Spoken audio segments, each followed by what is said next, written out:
Good day, I'm Dr. T and welcome to my office. So today I'd like to continue on my series about creating or recreating a new class. So in this episode I would like to talk about assessment. How do you know whether or not those learning objectives were met by your students? Now this is a point where you might be going, wait, this is part 2. What happened to creating learning experiences? What happened to teaching? That's still coming. But before you get there, you actually need to know how you are going to start assessing things. I've been in situations where I've come up with these great learning experiences, but didn't think about how I was going to assess them, and then was at the end trying to grade a lab report going, there was no question. How do I grade this? How do I assess their learning? Because I don't know if they learned. So what you want to do is figure out how you're going to assess their learning of each of the learning objectives, and then create the learning environments, the learning activities for them to actually learn that. This way you don't get at the end and like, great, I have no idea what happened. Okay, so when you are doing assessment, when you're trying to figure out did they meet those learning objectives, you actually have kind of 3, 4, depends on how you want to cut it, considerations you need to take into account. And the first one, and kind of the overarching one, is the inherent nature of the learning objectives. So if you remember, those are going to be based on some kind of verb that's going to link to Bloom's taxonomy, and then probably a noun, or something that's going to link to the actual topic. So students will know the difference between red and blue or something. Alternatively, students will be able to calculate formula weight. Students will be able to evaluate the basic principles of different systems of governments. So depending on what you have, depends heavily on how you're going to want to try and assess it. If you have, students will know the difference between red and blue, then that can probably be done with a fairly simple question, unless your particular class is diving in very deep into that topic. So, if you're dealing with wavelengths, which wavelength matches what most people consider blue. And that can be a fairly simple question. Maybe a nice multiple choice, fill in the blank, short answer. Fairly simple question. You can do quite a few nice simple questions, works great. Learning objectives are a little higher up on Bloom's taxonomy, then those you're probably going to have to think about assessments of saying, well, if they need to calculate this thing, then you're going to have them calculate whatever they're trying to calculate. So I could give them a chemical and ask them to tell me the formula weight of that particular chemical. Still a relatively simple question, but they're now actually doing the activity. Now in this case, I'm thinking of something where you could do on pen and paper, but if your learning objective would be, say, for a nursing student to be able to start an IV, well, someone's probably getting poked, or at least a plastic version of someone, but probably a real human. So yeah, this is dictating what kind of assessment I'm having by what is my learning objective. Additionally, if it's fairly high on Bloom's taxonomy, something like evaluating or synthesizing, then that's what they're going to have to do, and odds are this is going to be a much more long-form, open-ended question. Probably not something that's going to be on a test, maybe something more like a report, etc. The next consideration you have, and you can think of this as 1 or 2 different considerations, is the time commitment for the assessment. And this can actually be taken a few different ways. How much time from the students are you taking? Is this an in-class activity? How much of the class time is being taken up by the tests or quizzes? It's very easy to accidentally consume a large amount of your class doing assessment activities, which they are important, but you also need to teach. Likewise, if your activities are being done outside of class, then you do want to be mindful of how much time are you asking the students to do. Typically speaking, we can argue about 2-3 hours outside of class for every hour inside of class. But if you're doing, say, a 10-page paper every week, that could easily add up really quickly. And students will typically take longer to do an activity than you would, by several fold. So you do want to be mindful and not be too overburdening for their activities. Additionally, when it comes to time constraints, there's yours. You are human as well, and if you assign something, you're going to have to grade it. So you do want to keep in mind how you're going to have to deal with these once they're done. Fairly simple questions potentially can be automated, good old scantrons. Not the most pedagogically valuable, but They do work, especially for certain types of questions. A well thought out multiple choice question can be a very good question. It does take a lot of thought to make that a good question. Or you could utilize something like an online homework system or some other computer-based system to grade those assignments. These are particularly valuable if you have lots of students. So once you're over, say, 100, 150 students, you're almost certainly going to have to automate the vast majority of your grading, either by Scantron or computer-based systems in one way or another. Trying to hand grade large, elaborate essays or whatnot will almost certainly be completely unfeasible for you. Keep in mind, if you have 100 students and you spend 3 minutes grading a single question, then you have spent 5 hours grading that one question. Now, if this is a major assessment, something you can't assess another way, then doing that once or twice a semester is a very reasonable ask.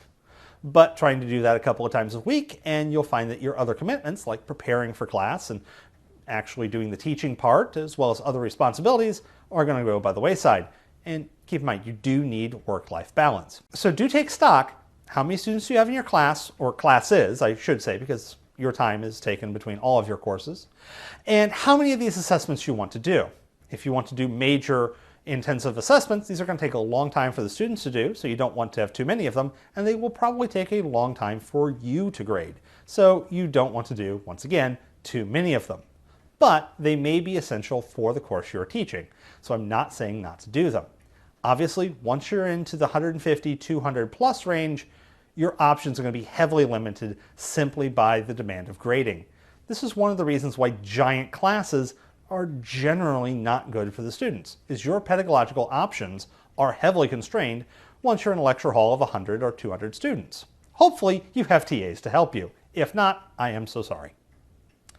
Okay, the last one I do want to bring up is this idea of transferability. Assessments can be more than assessments. They can be ways of preparing a student for a specific task. So they're both an assessment and a learning opportunity as well. If you have, say, a mass communications class, then writing a newspaper script might be completely relevant for your students, or creating a video or whatnot, and having that be part of their assessments.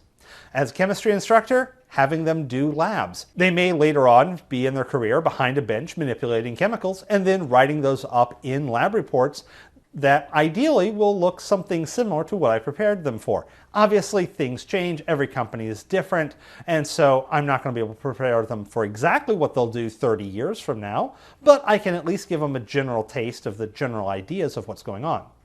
Now, this is not always a viable option. Sometimes the learning objectives you need to meet aren't ones that they're really going to be using in their day-to-day life in their career. Instead, those will be forming a foundation to those that they will actually be using later on. This is especially common if you're in lower level courses.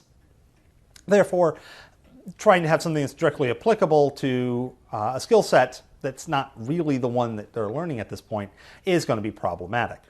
Once again, the reason we do have these learning objectives is because other learning objectives will be built on top of them. You cannot build the roof without building the foundation. The foundation is not nearly as glamorous, but once again, it is necessary. Now, a few options for grading. Of course, there is the wonderful test.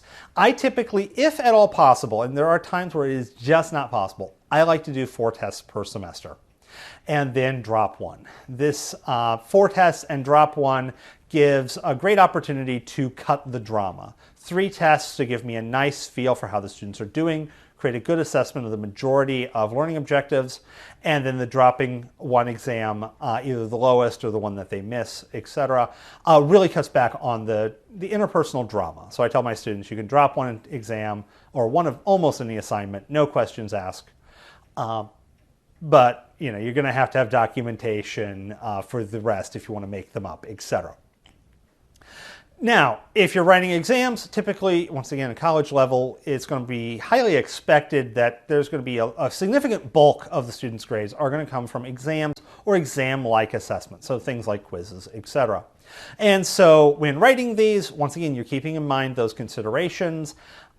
If you're fairly low on Bloom's taxonomy, you can probably do a lot of multiple choice, short answer questions, etc. That's going to really facilitate grading.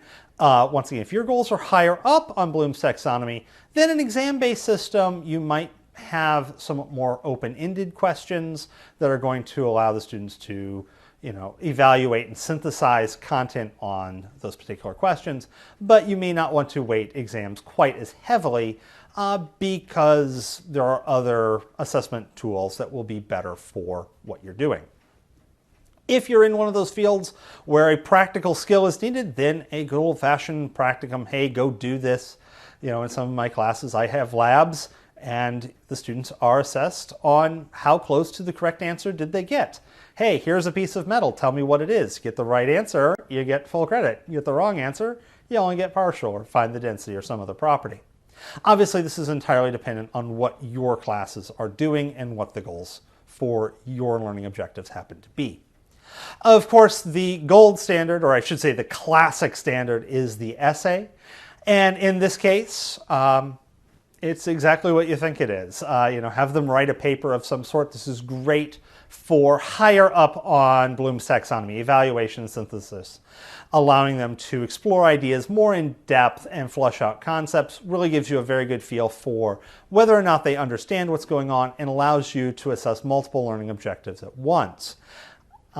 That said, I typically find essays and other types of written formats to be one of the most laborious ones to grade, taking more than the assumed time, because I personally have to stop grading an essay every probably 2 to 3 essays, clear my mind. That way I am not thinking about the previous essay while trying to grade the next one, and thus getting confused and grading in less than an ideal approach.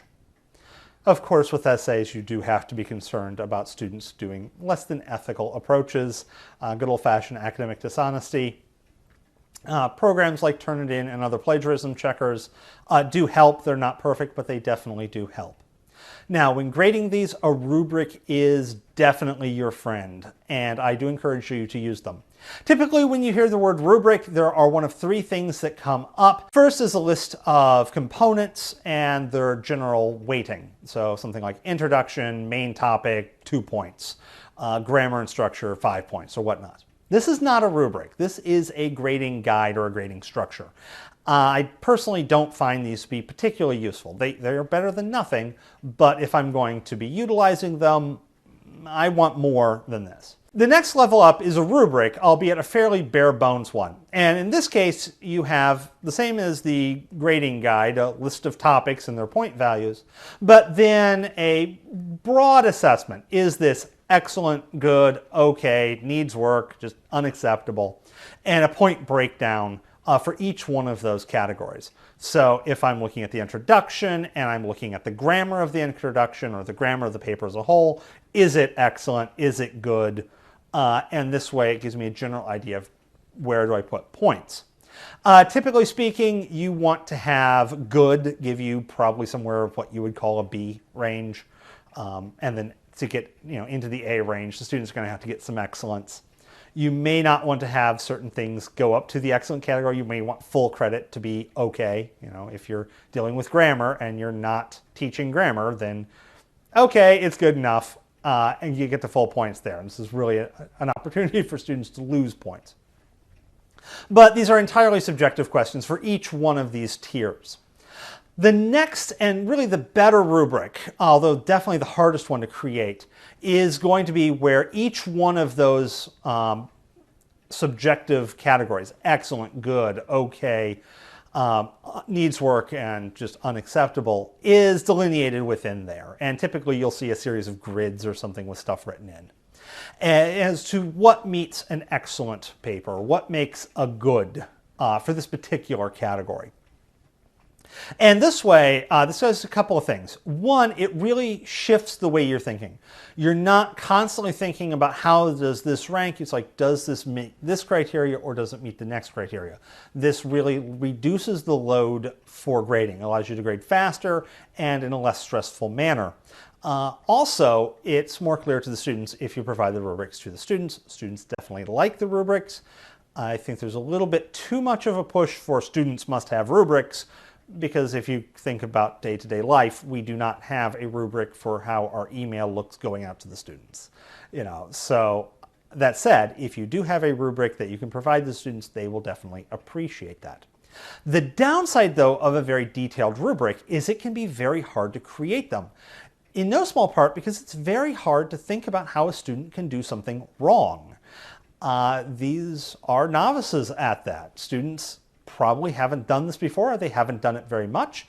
They're getting better at it, and so what we clearly think is a nice path, A, B, C, D, they might go off on some weird garden path that really doesn't fit into your rubric. So you do want to have some leeway for a more subjective value to put in the rubric for cases where it's not as bad as it looks. It's like they've got a coherent thought, it just went off into left field, but if you were to go by your rubric, they would get a 0, but they really deserve much more than that. Or alternatively, it looks great except for they really went off and did something insane in one small category, which really negates the whole paper.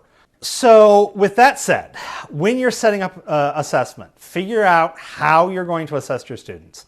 Are you going to use tests? Are you going to use lab reports? Are you going to use opinion pieces? Are you going to use practical activities? And what ratio of these? Because you don't have to pick one. Odds are you're going to pick a blend. You pick the ratio that works best for your class. Obviously, that's going to have to go in the syllabus. At least the ratio part is. You don't need to be too overly precise in your syllabus. You want to give enough information, but don't paint yourself into a corner. And then off to figuring out how you actually communicate the information and lead the students into discovery of the content in question. And for that, that is another video. Have a wonderful day.